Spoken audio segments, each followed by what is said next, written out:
खुशी की बात है कि इतने बड़े समूह को आज मुझे यहां स्वागत करने का अवसर मिला है।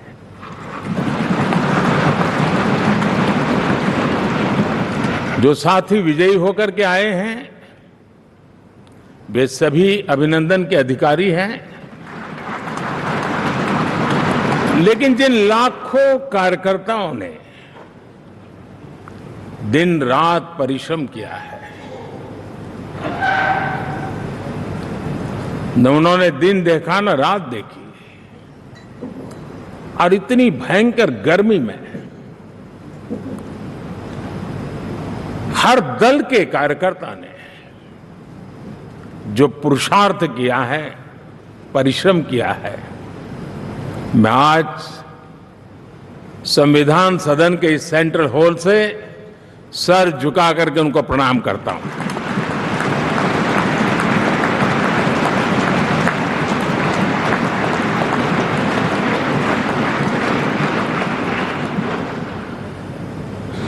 साथियों, मेरा बहुत सौभाग्य है कि एनडीए के नेता के रूप में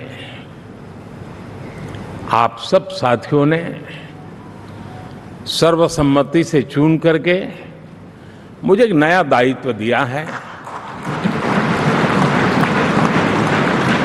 और इसके लिए मैं आपका बहुत बहुत आभारी हूं।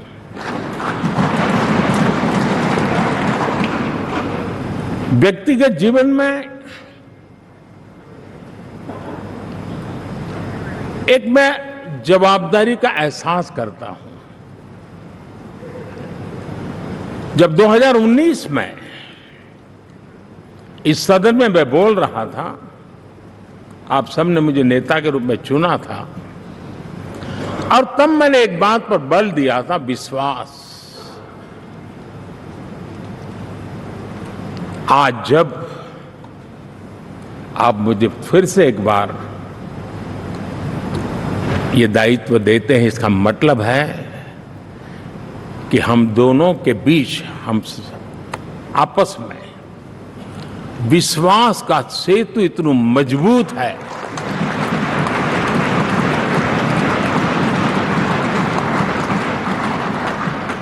ये अटूट रिश्ता विश्वास की मजबूत धरातल पर है, और ये सबसे बड़ी पूंजी होता है। और इसलिए ये पल मेरे लिए भावुक करने वाले भी है, और आप सबके प्रति जितना धन्यवाद करूं उतना कम है।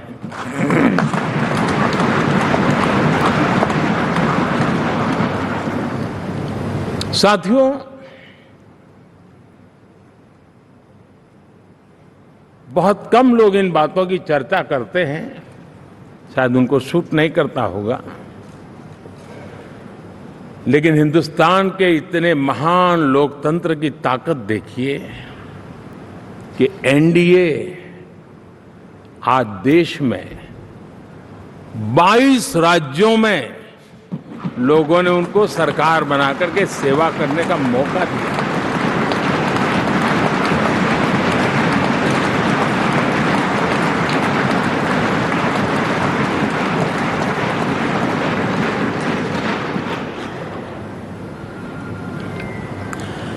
हमारा ये अलायंस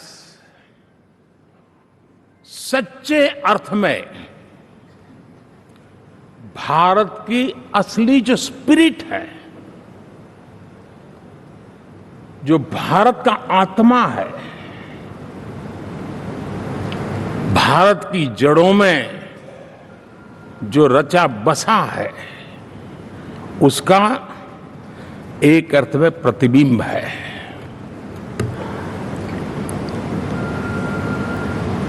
और मैं इसलिए कह रहा हूं कि हमारे देश में 10 ऐसे राज्य जहां हमारे आदिवासी बंधुओं की संख्या प्रभावी रूप से है, निर्णायक रूप से है, जहां इस आबादी आदिवासियों की ज्यादा है, ऐसे 10 राज्यों में से 7 राज्यों में एनडीए सेवा कर रहा है।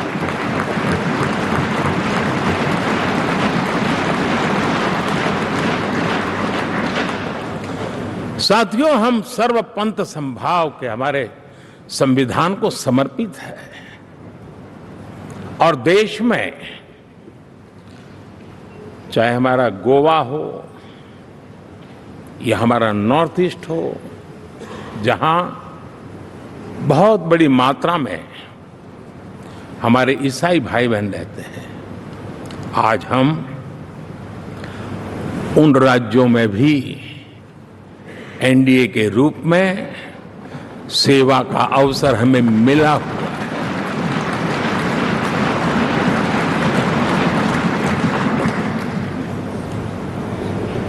साथियों,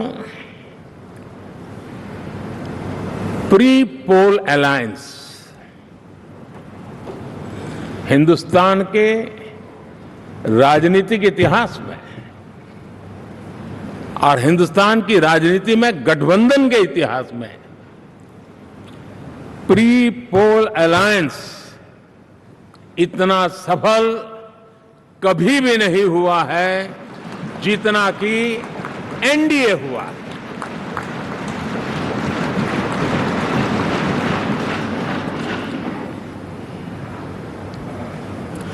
और ये गठबंधन का विजय, हमने बहुमत हासिल किया है और मैं कई बार कह चुका हूं, शब्द अलग होंगे लेकिन मेरे भाव उसमें एक सातत्य है। सरकार चलाने के लिए बहुमत आवश्यक है, लोकतंत्र का वही एक सिद्धांत है, लेकिन देश चलाने के लिए सर्वमत बहुत जरूरी होता है।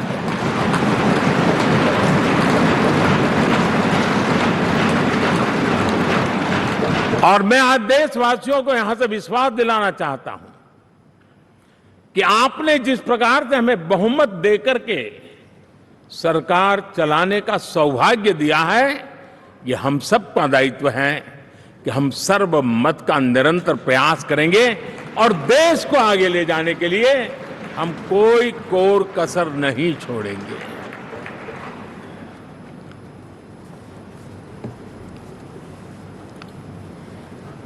साथियों, एनडीए को करीब करीब 3 दशक हो चुके हैं। यानी आजादी के 75 साल में 3 दशक एनडीए, ये सामान्य घटना नहीं है जी। विविधता से भरे हुए अपनी लोकतांत्रिक और सामाजिक रचना के बीच में ये 3 दशक की यात्रा एक बहुत बड़ी मजबूती का संदेश देती है।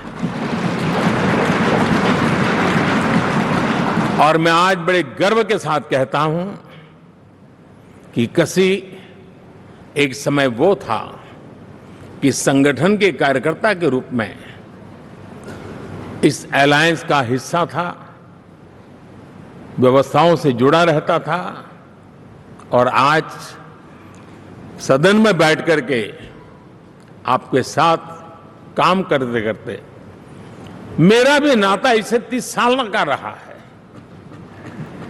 और मैं कह सकता हूं, हकीकतों के तथ्यों के आधार पर कह सकता हूं, ये सबसे सफल अलायंस है।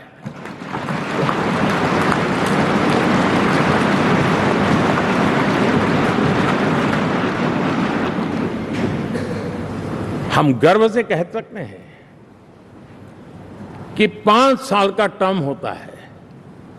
इस अलायंस ने 30 साल में से 5-5 साल के 3 टर्म सफलतापूर्वक पार किए हैं और अलायंस 4थे टर्म में एंटर कर रहा है।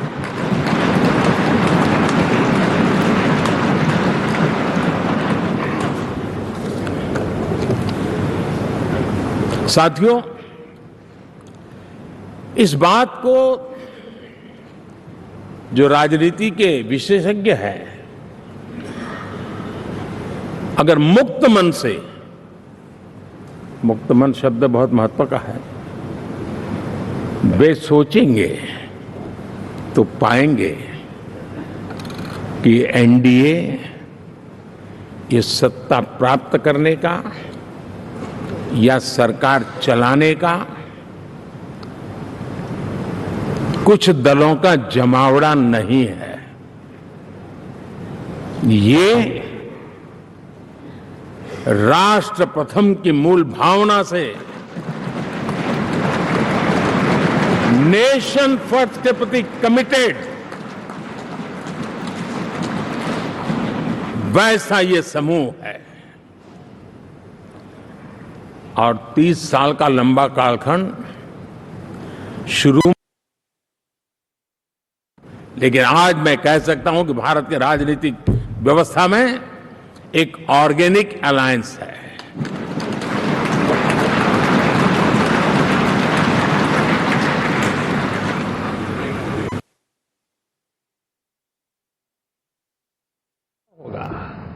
लेकिन आज मैं कह सकता हूं कि भारत के राजनीतिक व्यवस्था में एक ऑर्गेनिक अलायंस है।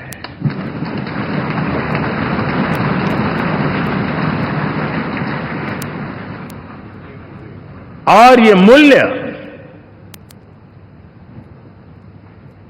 श्रद्धेय अटल बिहारी वाजपेयी,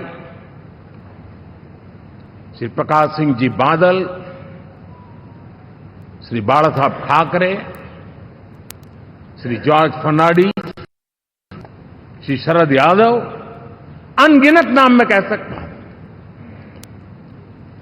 इन लोगों ने जिस बीज को बोया था, वो आज भारत की जनता ने विश्वास का सिंचन कर करके उस बीज को वटवृक्ष बना दिया है।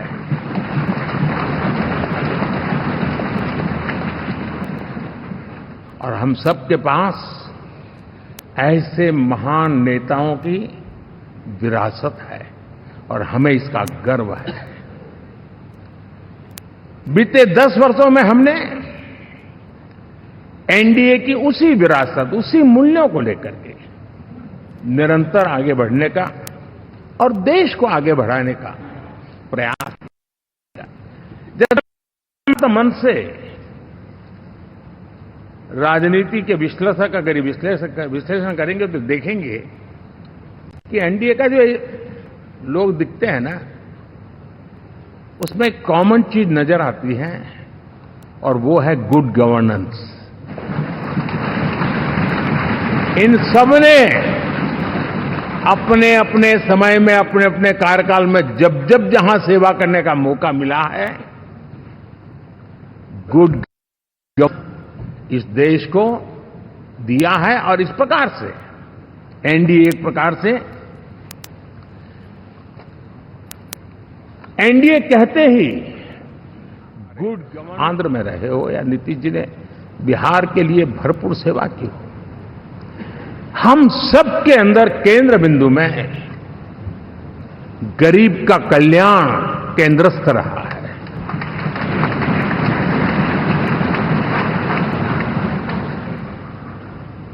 और देश ने एनडीए के गरीब कल्याण के, गुड गवर्नेंस के 10 साल को देखा है। इतना नहीं, मैं कह सकता हूं देश ने इसे जिया है।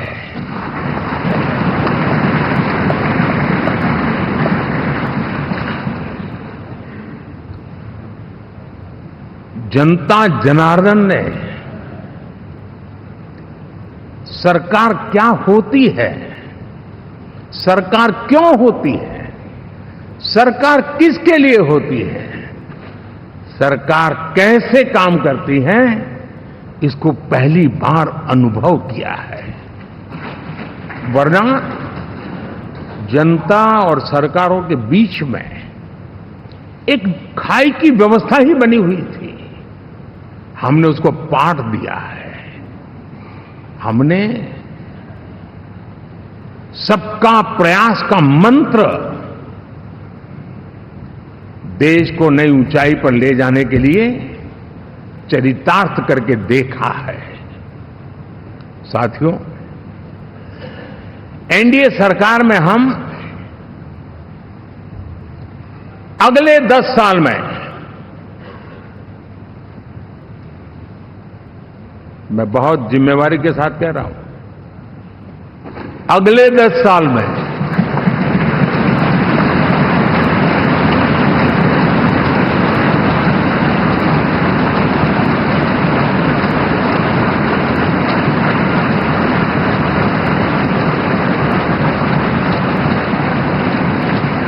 गुड गवर्नेंस, विकास, नागरिकों के जीवन में क्वालिटी ऑफ लाइफ, और मेरा व्यक्तिगत रूप से एक बहुत बड़ा ड्रीम है,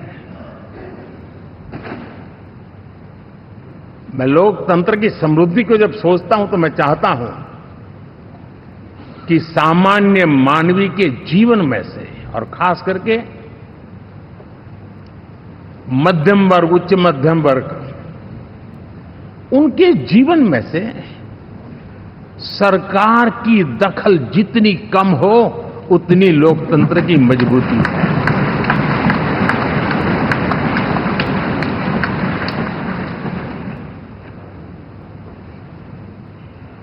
और आज के टेक्नोलॉजी के युग में बहुत आसानी से हम, वरना एक दिन में 10 काम हो तो 10 अलग अलग वो सारी चीजें मांगेंगे। हम बदलाव चाहते हैं। गुड गवर्नेंस का ये भी एक महत्वपूर्ण पहलू है। देखिए, हम विकास का नया अध्याय लिखेंगे, गुड गवर्नेंस का नया अध्याय लिखेंगे, जनता जनार्दन की भागीदारी का नया अध्याय लिखेंगे, और सब मिलकर के विकसित भारत के सपने को साकार करके रहेंगे।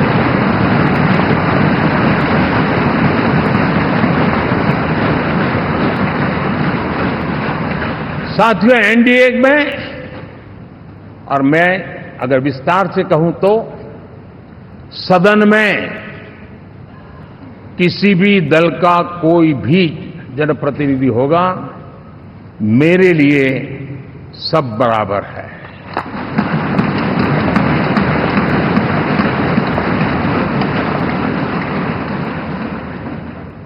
जब मैं सबका प्रयास की बात करता हूं तो मैं सदन में भी, चाहे वो लोकसभा हो या राज्यसभा हो, हमारे लिए सब बराबर है। और यही एक भाव है जिसके कारण 30 साल से एनडीए अलायंस मजबूती के साथ आगे बढ़ा है। अपना पराया कुछ नहीं है। सबको गले लगाने में हमें कभी कोई कमी नहीं रखी है। उसी का परिणाम है कि जनता का विश्वास भी जीत पाते हैं। साथियों, हमने 2024 में जिस टीम भावना से काम किया है और ग्रासरूट लेवल पे किया है, सिर्फ फोटो ऑप करना, नेता मिलकर के हाथ हिलाएं और फिर तुम तुम्हारे रास्ते में मेरे रास्ते, ऐसा नहीं। ग्रासरूट लेवल तक सबने मिल करके ये जो काम किया है, और उसी ने हमें ऑर्गेनिक अलायंस का सामर्थ्य दिया है।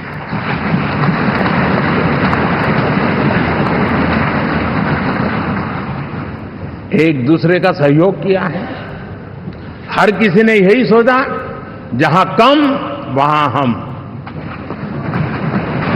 अगर कोई कमी है तो मैं आऊंगा, मैं मेहनत करूंगा, लेकिन तुम्हें कमी नहीं रहने दूंगा। जहां कम वहां हम, ये हर कार्यकर्ता ने जी करके दिखाया है, और तभी तो जीत आती है।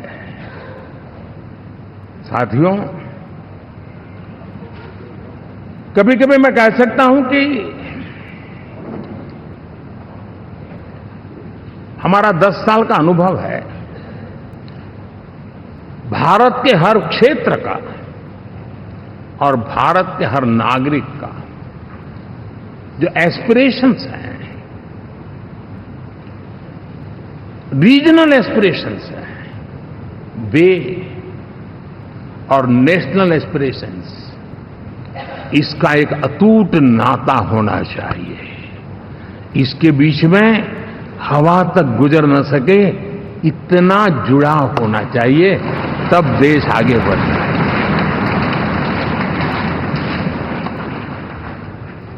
साथियों, इस चुनाव में मैं कुछ उल्लेख जरूर करना चाहूंगा जो मेरी नजरिए से मैंने देखा है।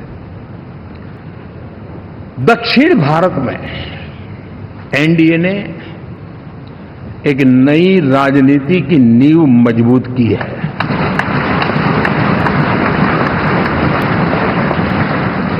अब देखिए कर्नाटक एंड तेलंगाना, अब ये भी तो इनकी सरकारें बनी थी, लेकिन पल भर में ही लोगों का विश्वास टूट गया, भ्रम से लोग बाहर आ गए और एनडीए को गले लगा दिया। कर्नाटक और तेलंगाना में दोनों जगह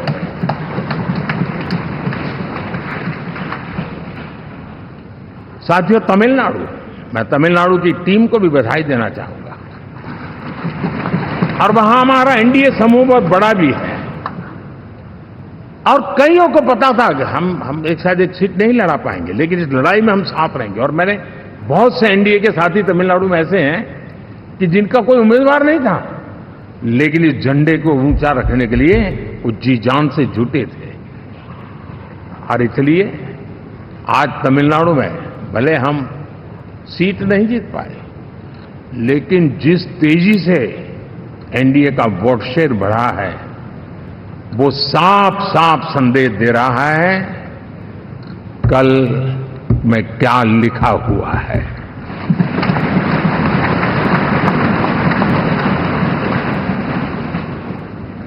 साथियों, पुडुचेरी हो, केरला हमारे सैकड़ों कार्यकर्ताओं के बलिदान हुए हैं। यूडीएफ हो या एलडीएफ हो, शायद हिंदुस्तान के राजनीतिक जीवन में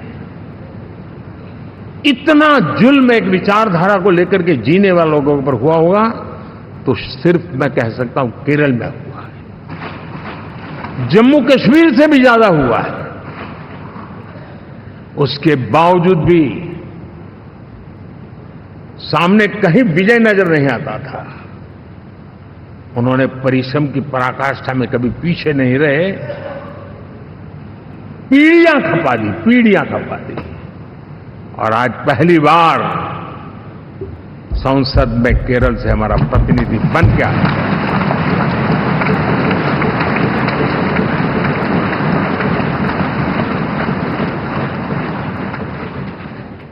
साथियों, अरुणाचल में हमने लगातार हमारी सरकार बनती रही है और भारी समर्थन से बनती है। सिक्किम में भी हमारे एनडीए की सरकार करीब करीब क्लीन स्वीप के साथ, अरुणाचल क्लीन स्वीप। आंध्र, मैं अबू बाबू को पूछ रहा था, बोले हिस्टोरिकली ये सबसे हाईएस्ट विक्ट्री है।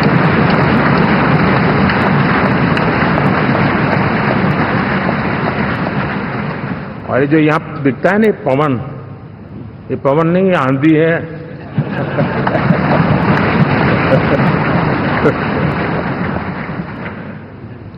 आंध्र ने इतना बड़ा हमारे प्रति जनमत दिया है। हिंदुस्तान के लिए एक सामान्य मानवीय की विकास की जो जिजीविषा है, उसका प्रतिबिंब है। और महाप्रभु जगन्नाथ,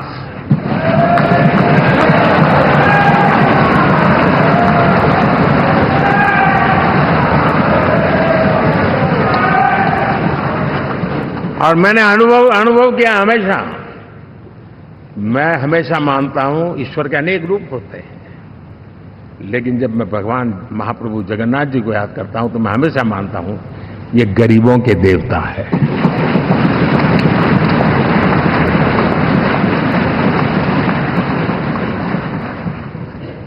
और वहां जो क्रांति रूप परिणाम आया है, मैं इसे एक रिवॉल्यूशन देख रहा हूं।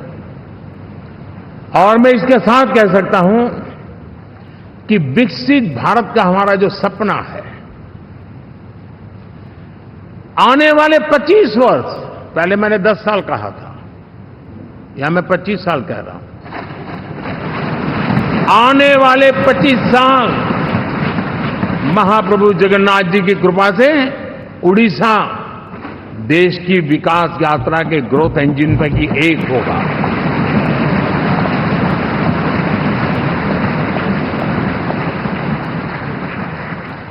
साथियों, हम लोग जब 4 जून के नतीजे चल रहे थे, मैं तो अपने काम में कुछ व्यस्त था, बाद में फोन आना शुरू हो गए, तो मैंने किसी को पूछा, यार ये तो ठीक है आंकड़े वांकड़े, तो मुझे ये बताओ कि ईवीएम जिंदा है कि मर गया?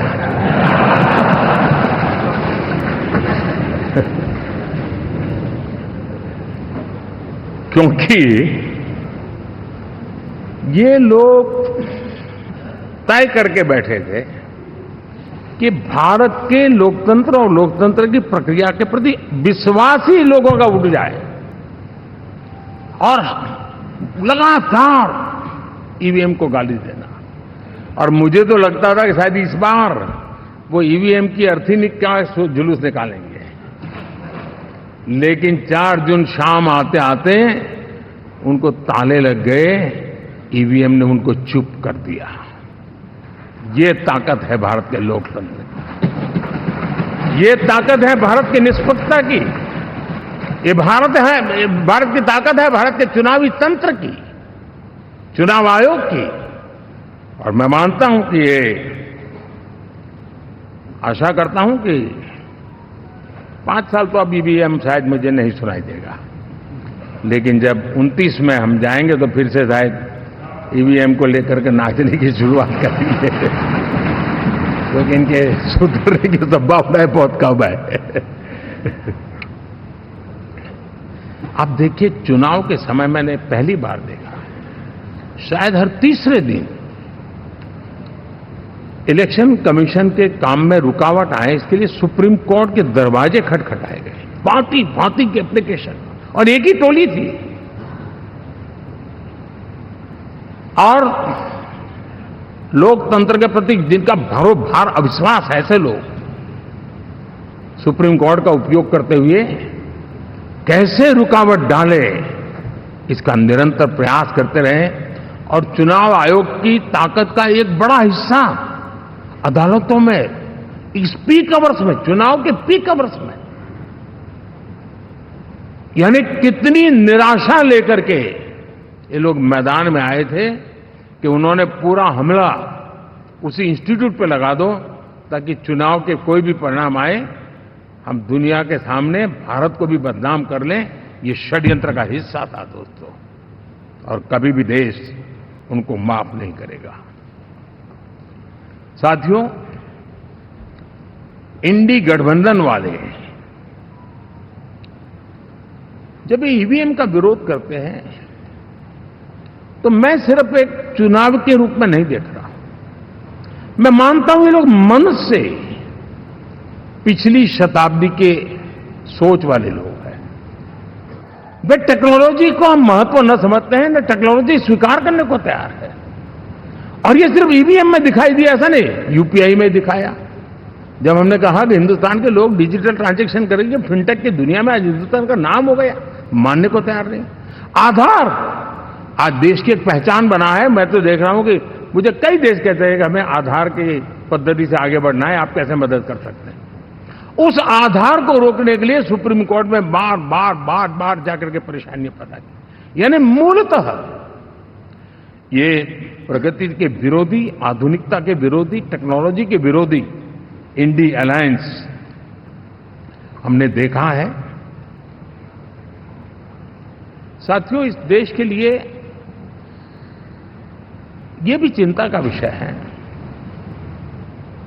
कि विश्व में भारत के लोकतंत्र की ताकत को कम आंकने का प्रयास, और कितना एक्सट्रीम है।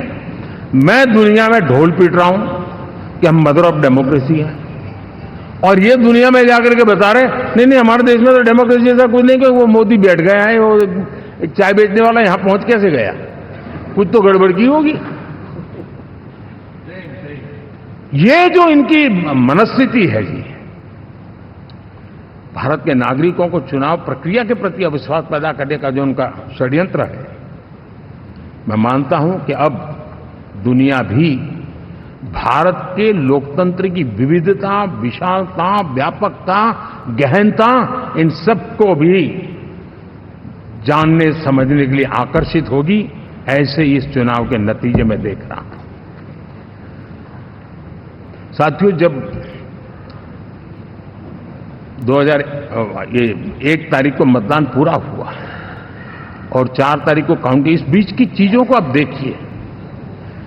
योजनाबद्ध तरीके से देश को हिंसा की आग में झोंकने का बयान दिए जाते थे। यहां इकट्ठे होना, यहां पहुंचना, यहां करना। कुछ लोग इस चीज को गंभीर नहीं लेते हैं, लेकिन ये बहुत गंभीर है। आप भारत के लोकतंत्र को, पहले उसकी व्यवस्था को अनादर करते हो, अब परिणाम आने से पहले एक ऐसा माहौल बना दो कि बस आग लगा देंगे। हर प्रकार से उन शब्दों का अर्थ यही निकलता है कि उन्होंने देश को उस दिशा में ले जाने का प्रयास किया था। लगातार देश को गुमराह करने का प्रयास किया गया, देश के लोगों को बांटने का प्रयास किया। अरे चुनाव एक ऐसा लोकोत्सव होता है कि ज्यादा से ज्यादा लोगों को हम जोड़े, तोड़ने के लिए नहीं होता है। लेकिन हर प्रकार से कोशिश यही की गई। साथियों, मैं मानता हूं कि 2024 के लोकसभा के चुनाव के जो नतीजे हैं, हर पैरामीटर से देखेंगे, दुनिया ये मानती है और मानेगी कि ये एनडीए का महाविजय है।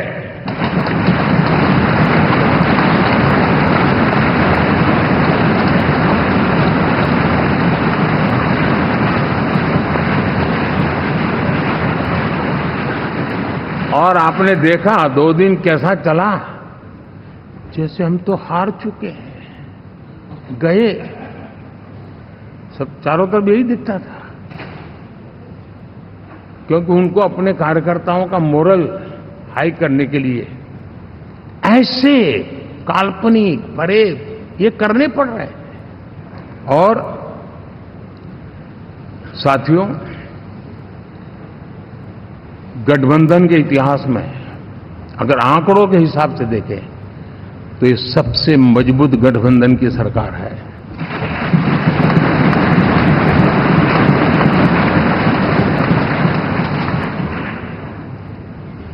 लेकिन कोशिश ये की गई कि इस विजय को स्वीकार न करना, उसको पराजय के छाया में ही डुबो के रखना। लेकिन उसकी ऐसी चीजों की बाल मृत्यु हो जाती है, और हो भी गई। लेकिन देशवासी जानते हैं कि न हम हारे थे, न हम हारे हैं।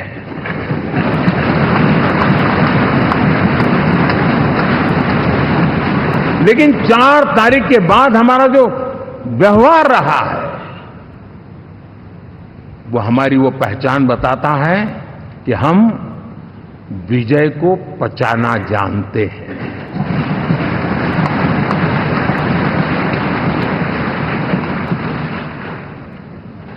हमारे संस्कार ऐसे हैं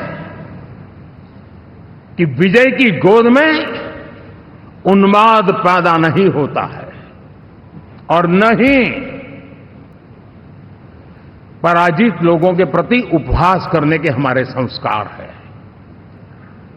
हम विजय को भी पचाते हैं और पराजित का भी उपहास करने की विकृति हम नहीं पालते। ये हमारे संस्कार है।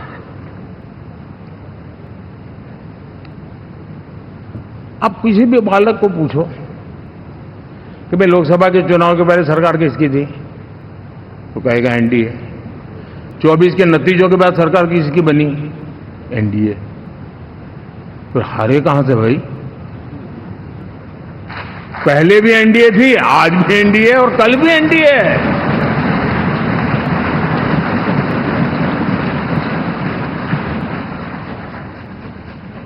आप सोचिए 10 साल बाद भी कांग्रेस 100 के आंकड़े को नहीं छू पाई।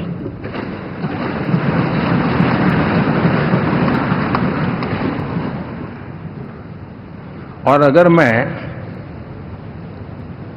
14, 19 और 24 तीन चुनावों को जोड़ करके कहूं, कांग्रेस के 3 चुनाव जोड़ूं, तो इन 3 चुनावों में जितनी सीटें मिली है उससे ज्यादा हमें इस चुनाव में मिली है।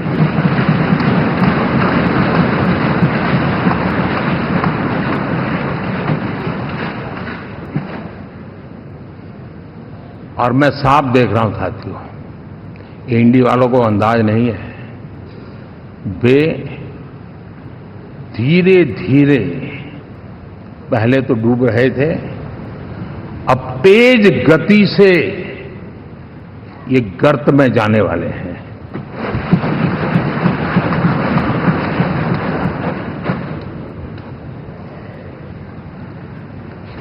साथियों,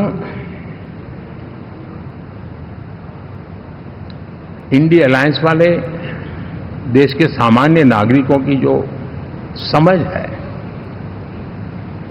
आज भी वो उसके सामर्थ्य को समझ नहीं पाए हैं या समझना चाहते नहीं है। भारत के सामान्य व्यक्ति की भी एक समझ है, और जो जमीन से जुड़ा रहता है ना, वो समझ को छूता है, समझता है, पहचानता है, वो वहां नहीं है। साथियों, इन लोगों का जो व्यवहार रहा है 4 तारीख के बाद, मैं आशा करता था कि वे लोकतंत्र का सम्मान करेंगे, लेकिन उनके व्यवहार से लगता है कि शायद उनमें ये संस्कार आए, इसके लिए हमें और इंतजार करना पड़ेगा। और तो मैं ज्यादा कुछ कह नहीं सकता। और ये वो लोग हैं जो खुद की पार्टी के पीएम का अपमान करते हैं, उसके निर्णयों को फाड़ देते थे। खुद की पार्टी को विदेशी मेहमान आ जाए तो उसके लिए चेयर नहीं होती थी। ये सारे दृश्य आपने देखे हैं। ठीक, अब मैं समझता हूं कि इन सारी स्थितियों में से हम लोकतंत्र की मजबूती और जनता जनार्दन के प्रति आस्था, इसको हम, साथियों, लोकतंत्र हमें सबका सम्मान करना सिखाती है। विपक्ष में भी जो सांसद जीत करके आए हैं, मैं उनको भी बधाई देता हूं।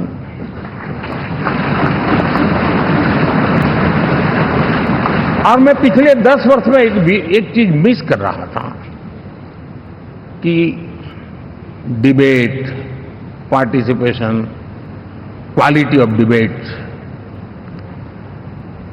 मैं मिस कर रहा हूं।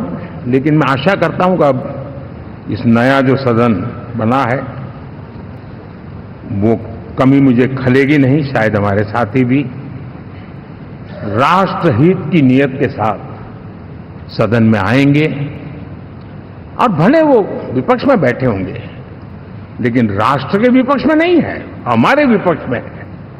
राष्ट्र में तो हम सब एक ही दिशा में हैं।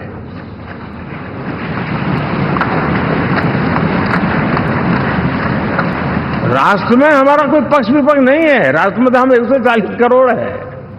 और मैं आशा करता हूं कि वो राष्ट्र हित की भावना को लेकर के सदन में आएंगे और सदन को समृद्धि देने में वे कुछ न कुछ योगदान करेंगे। साथियों, 24 का जनादेश एक बात को बार बार मजबूती दे रहा है,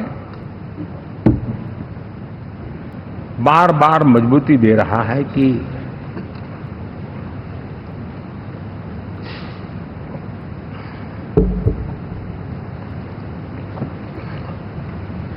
देश को आज के वातावरण में सिर्फ और सिर्फ एनडीए पर ही भरोसा है।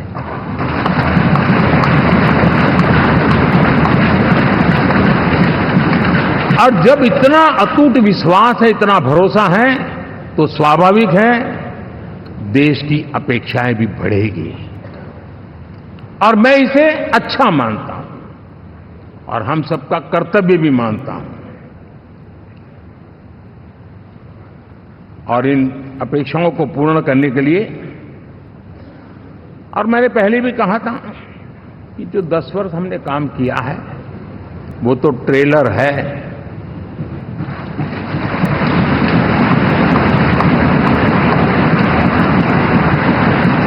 और वो मेरा चुनावी वाक्य नहीं था, ये मेरा कमिटमेंट है।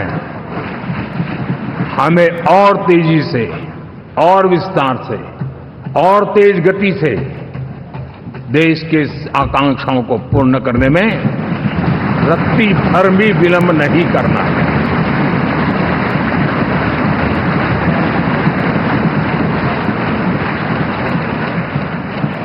जनता जनार्दन चाहती है हम पहले से ज्यादा डिलीवर करें। जनता चाहती है कि हम खुद ही हमारे पुराने रिकॉर्ड तोड़े। और मैं साथियों एक तरफ एनडीए रखूं, दूसरी तरफ भारत के लोगों के सपने और संकल्पों को रखूं, तो मैं कहूंगा NDA, new India, develop India, aspirational India.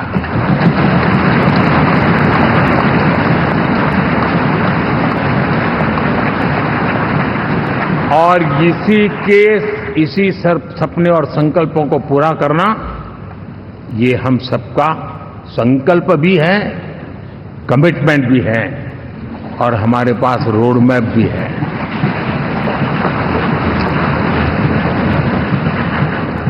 साथियों, एनडीए ने हमेशा करप्शन फ्री, रिफॉर्म ओरिएंटेड, स्थिर सरकार देश को दी है। जब जब हमें अवसर मिला हम लोगों ने काम किया है।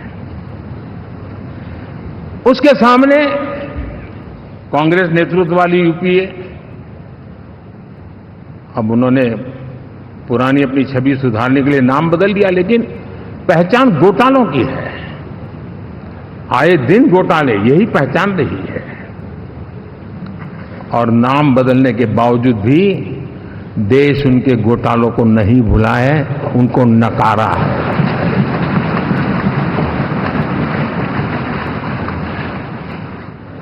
और मैं कह सकता हूं साथियों, इंडी अलायंस वालों ने एक व्यक्ति का अपोज करने के वन पॉइंट एजेंडा के कारण देश की जनता ने उनको ही ऑपोजिशन में बिठा दिया है।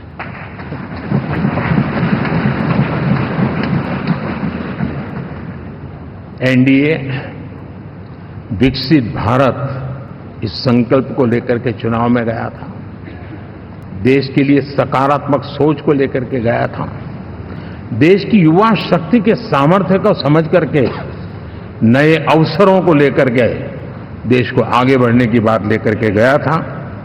जबकि हमारे सामने जो लोग थे वो भ्रम फैलाना, झूठ फैलाना, यही गुमराह करने वाले काम यही करते रहे थे।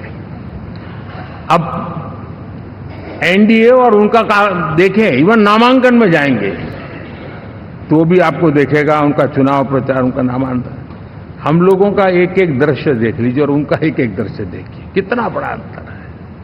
हर चीज में उनका कैरेक्टर दिखाई देता है। और क्या रहा, फोटो ऑप के लिए तो उन्होंने अलायंस घोषित कर दिया, लेकिन कितने ही राज्यों में वो आपस में लड़ते रहे हैं, चुनावी जंग में एक दूसरे की पीठ में छुरा भोंकते रहे हैं। कभी उन्होंने कहा कि ये तो हमारा वैचारिक अलायंस है, वो भाई विचार लेवल पर ठीक है, बाकी नीचे तो हमारा अपना हम तैयार करेंगे। और अब फिर उन्होंने कहा कि भाई हम तो सीट के आधार पर अलायंस करेंगे, टोटल न भी करें, ये भी खेल खेला। और अभी अभी तो चुनाव पुरावा शुरू कर दिया कि ये तो हमारा अलायंस लोकसभा के चुनाव के लिए ही था, बाद में नहीं है, ये भी शुरू कर दिया। यानी मैंने बहुत पहले कहा था कि आप देख लेना 4 जून के बाद बिखराव शुरू हो जाएगा, और वो शुरू हो चुका है।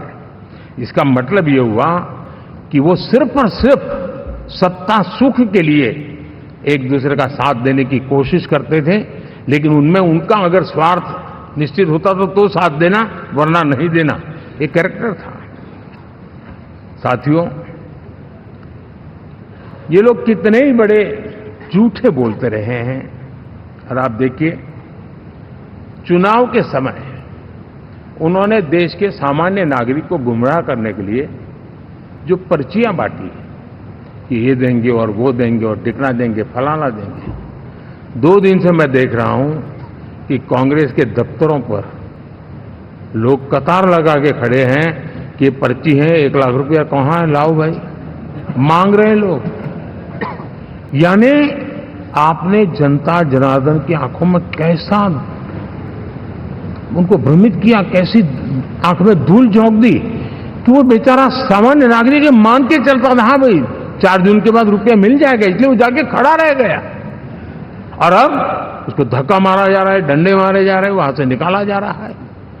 अब इस प्रकार का चुनाव ये अपने आप में देश के गरीबों का अपमान है, हमारे देश के सामान्य नागरिकों का अपमान है।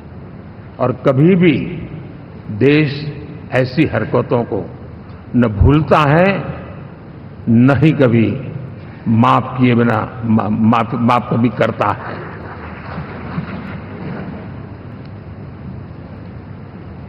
साथियों, हमारे लिए संतोष की बात है कि हम एक कमिटमेंट से काम कर रहे हैं। 10 साल में हमने 25 करोड़ गरीबों को गरीबी से बाहर निकाला है।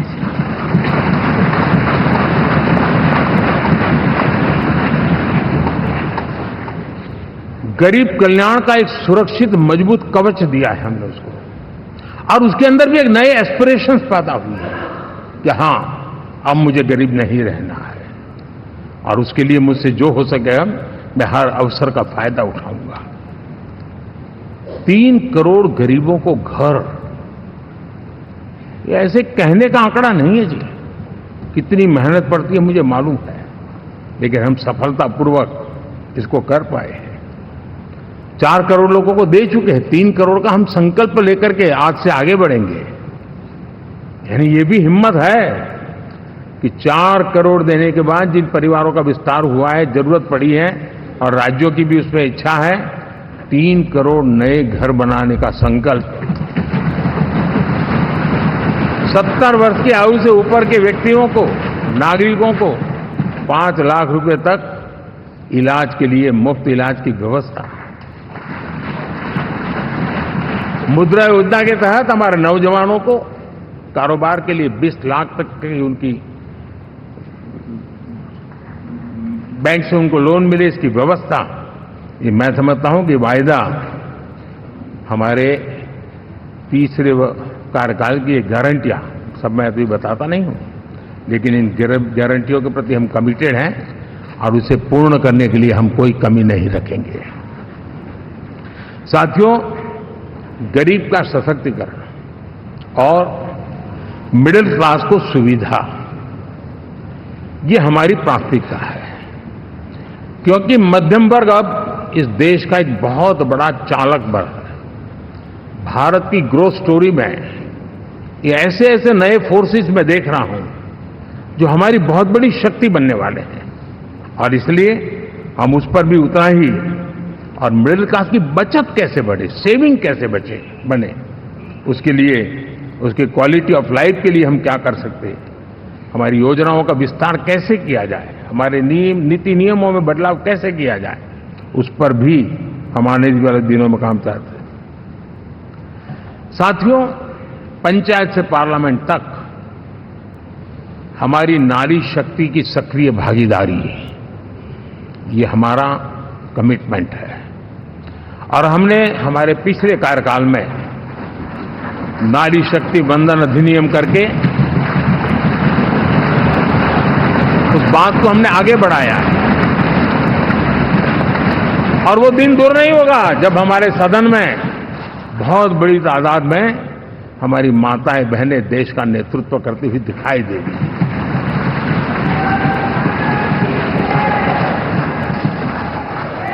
इस पूरे चुनाव में हम सबसे ज्यादा महिला उम्मीदवारों को टिकट देने वाली पार्टी रहे हैं। ये हमारा कमिटमेंट है।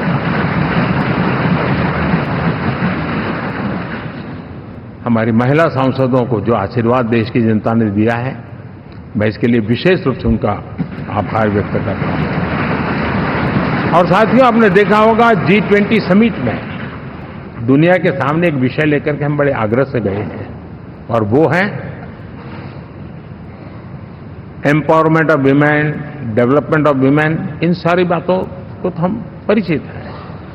हमने एक नया शिफ्ट किया है और हम G20 समिट से भी इसको आगे बढ़ा रहे हैं, वीमेन लेड डेवलपमेंट।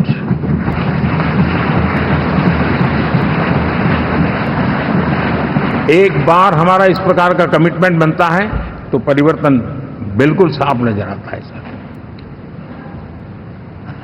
साथियों, एनडीए का ये कार्यकाल बड़े फैसलों का है, तेज विकास का है। और अब हम समय गंवाना नहीं चाहते कि हम 5 नंबर की इकोनॉमी से 3 नंबर की इकोनॉमी पर पहुंचना है।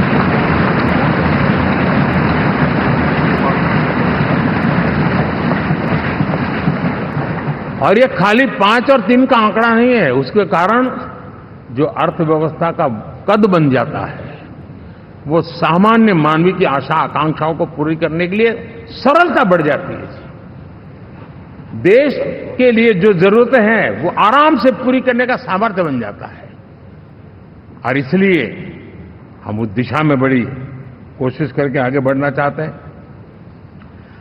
राज्यों का सहयोग भी उसमें उतना ही महत्वपूर्ण है। और भारत के संविधान ने हमें जिस प्रकार का दिशा निर्देश किया है कोऑपरेटिव फेडरलिज्म का, लेकिन मैंने उसमें आग्रह रखा है कॉम्पिटिटिव कोऑपरेटिव फेडरलिज्म। हमारे राज्यों के बीच में भी तंदुरुस्त स्पर्धा हो, राज्य और केंद्र के बीच में भी तंदुरुस्त स्पर्धा हो, हम अच्छा करने की स्पर्धा करें। और उस दिशा में हम आगे बढ़ना चाहते हैं। और हमने देखा है कि जब मैं कॉम्पिटिटिव कोऑपरेटिव फेडरलिज्म की बात करता हूं, आपने देखा G20 समिट हम एक जगह पे कर सकते थे, हम भी मालाएं पहन करके फोटो निकलवा सकते थे, लेकिन हिंदुस्तान के अनेक शहरों में 200 से ज्यादा मीटिंगें हुई और दुनिया भर के नीति निर्धारक जो कहे G20 देशों के और बाकी भी 5-7 देशों के, वो हिंदुस्तान के कोने कोने में गए। उनके देशों में जाकर के भारत की विविधता, भारत की विशालता, इसकी चर्चा कर रहे हैं।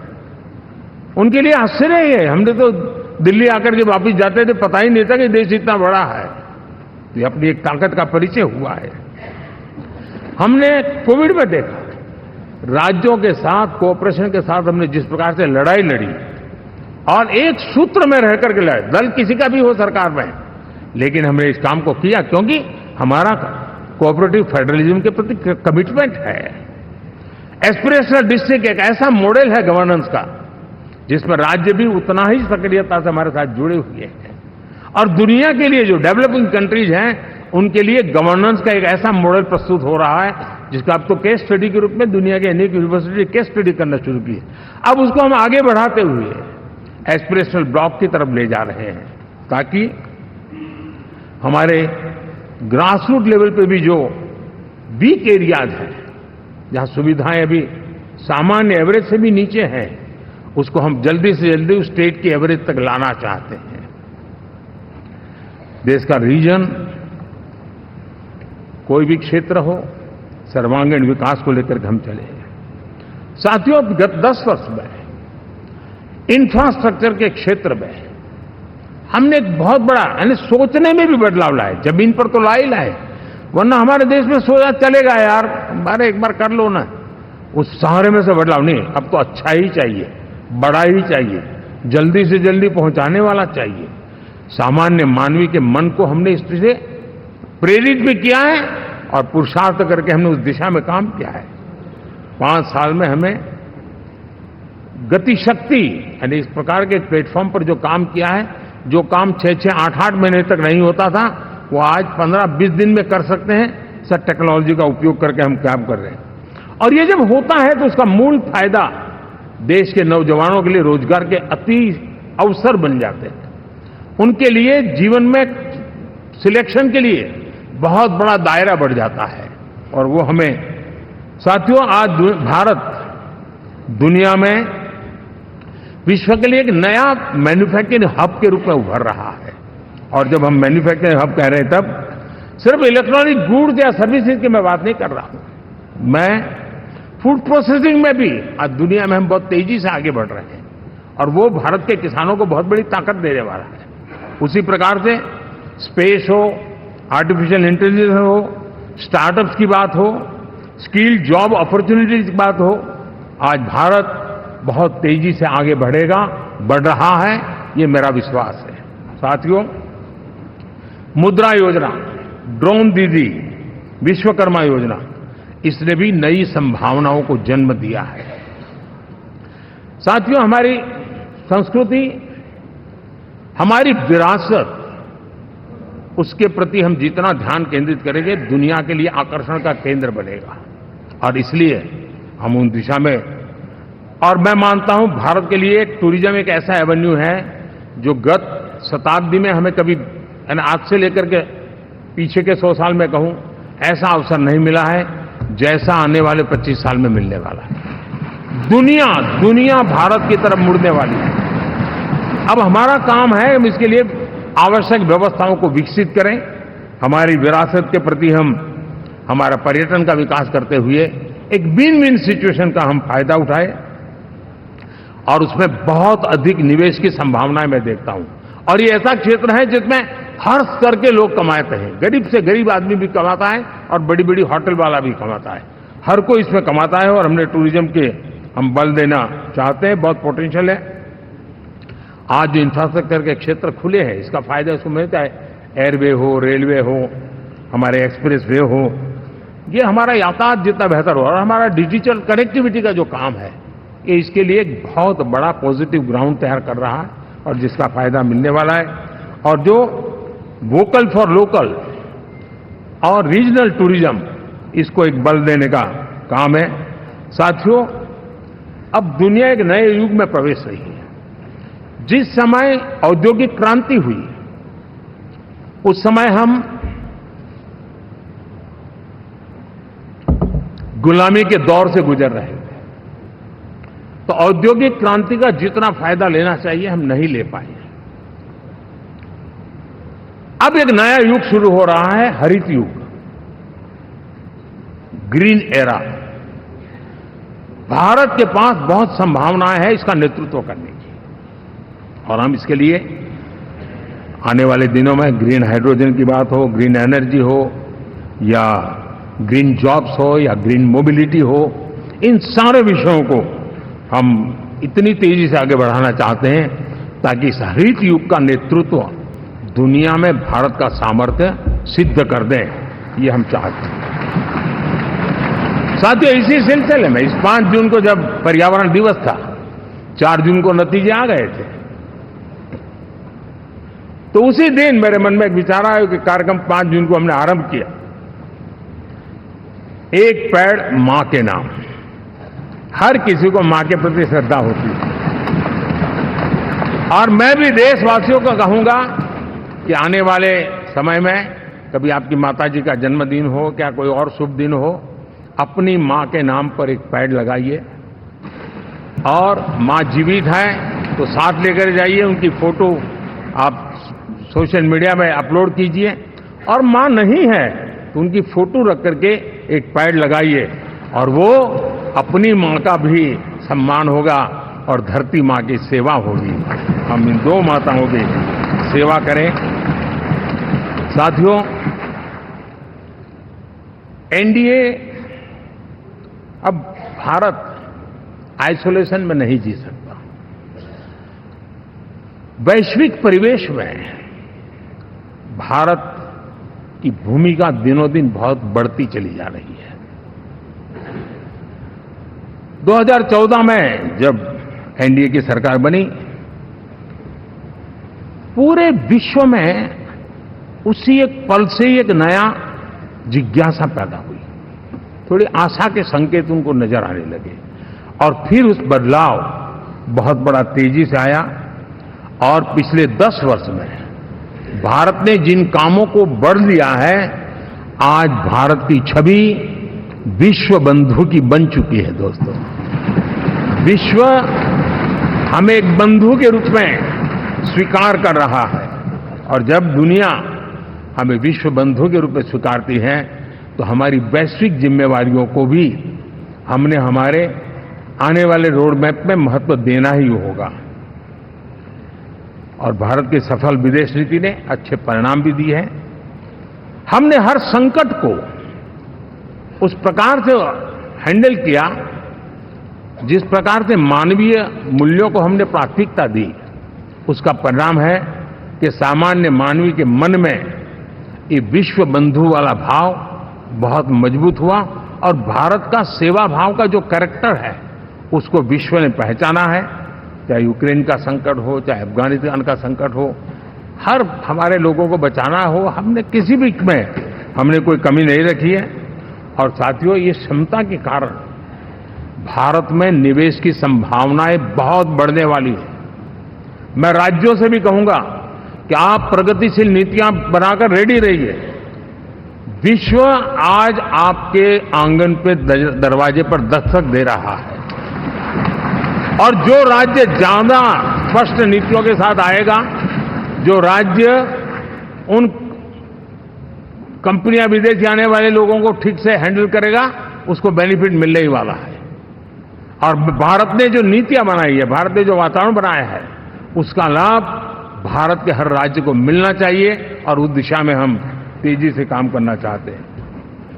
साथियों, हमने G20 समिट में देखा है, दुनिया का भारत के प्रति नजरिया बदला है। जो लोग इन चीजों को माइन्यूटली देखते होंगे उनको पता होगा कि G20 एक प्रकार से कई संकटों से गुजर रहा था। उतार चढ़ाव आते रहते थे, बिखराव भी नजर आ रहा था, लेकिन भारत में G20 आने के बाद नए प्राण से भर गया है, नया सामर्थ्य आ गया है। और ये भारत की ताकत है कि उसने पूरे विश्व को जोड़ने में G20 के माध्यम से बहुत बड़ा काम किया है। और उसके इन दिनों भी जो परिणाम आए, इसके बाद मेरा काफी समय विदेश के सरकारों से फोन अभिनंदन स्वीकार करने में गया और शायद मैं 2014 में 19 में भी ऐसा अनुभव नहीं था जितना इस बार फ्लो है। दुनिया के करीब करीब, अब नाम ले, उसने भारत को शुभेच्छा व्यक्त की है या बात करने की कोशिश की है।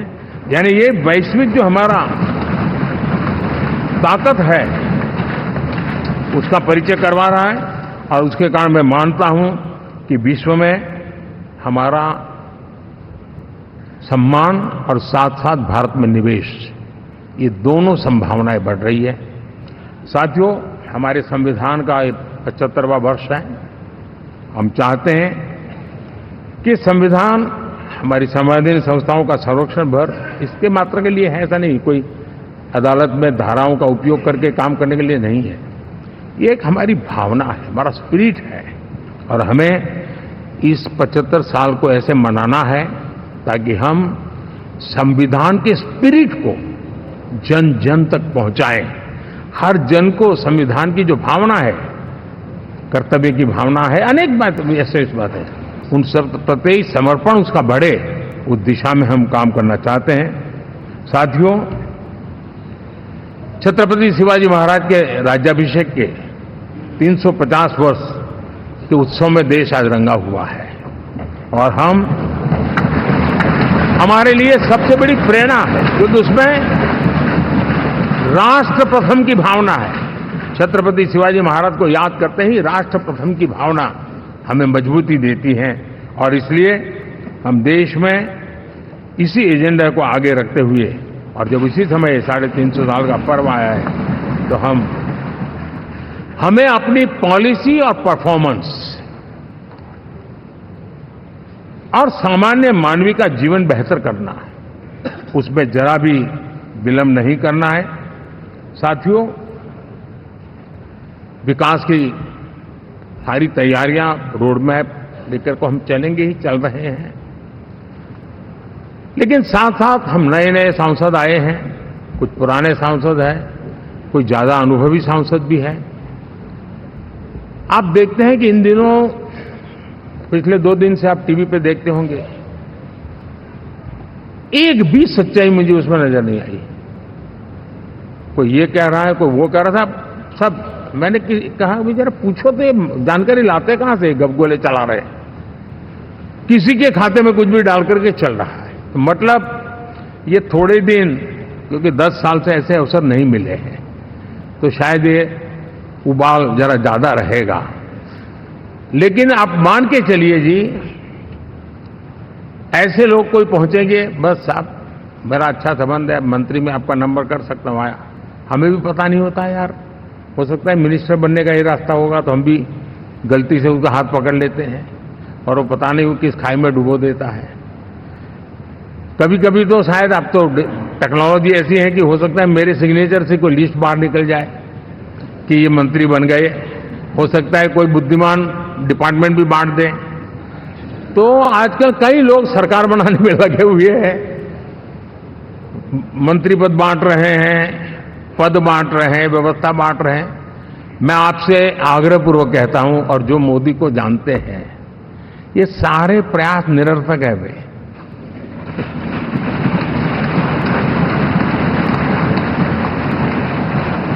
आप भी किसी का फोन आ जाए तो 10 बार वेरीफाई कीजिए कि जिसने फोन किया है वो सचमुच में अथॉरिटी है। अदरवाइज कोई भी कहे भाई आपका नाम हो गया है, सुबह परिवार को बुला लीजिए, शपथ समारोह में आना है, हो गया। तो ऐसी गपबाजी करने वाली एक बहुत बड़ी फौज रहती है। कुछ लोग आदतन करते रहते हैं, कुछ लोगों को मजाक आती है लेकर, और कुछ लोग बदिरादे से करते हैं। मेरा सभी सांसदों से आग्रह है कि हम इन सारे षड्यंत्रों का शिकार न बने। दूसरा, हमारे जो इंडिया अलायंस वालों ने इस चुनाव में फेक न्यूज में एक्सपर्टाइज कर लिया, डबल पीएचडी कर लिया उन्होंने, वो शायद इसका भरपूर उपयोग करेंगे। हम कृपा करके इन चीजों से दूर रहें, अफवाहों से दूर रहें।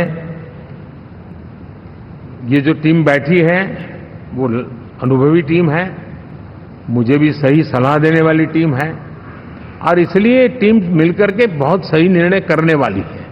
कृपा करके ब्रेकिंग न्यूज के आधार पर देश चलेगा नहीं, ये मान के चलिए।